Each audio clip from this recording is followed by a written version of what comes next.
আমি শ্বশুর গ্রাম থেকে সকালবেলাতে নিজের গ্রামে বাড়ি ফিরছি, কারণ একটাই, আমাকে পড়াতে হবে। 6টা 7টা থেকে পড়াতে শুরু করেছি। আজকে শুক্রবার, জুমার নামাজের দিন। সপ্তাহে 7 দিনে নামাজ না পড়লেও আমরা শুক্রবারে নামাজটা পড়ি। নামাজ পড়ে নেওয়ার পরে ড্রেস চেঞ্জ করে বাইকটাকে নিয়ে আবার শ্বশুর গ্রামের উদ্দেশ্যে রওনা হয়ে পড়ি।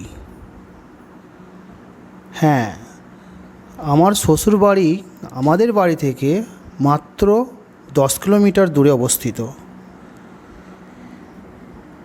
বঙ্গছত্র এটিএম থেকে কিছু টাকা তুলে নিই, তারপরে শ্বশুরবাড়িতে পৌঁছে গিয়ে দুপুরের খাবারটা খেয়ে নেওয়ার পরে 3:30 সময় বাড়ি ফিরে চলে আসি আমার ওয়াইফের সাথে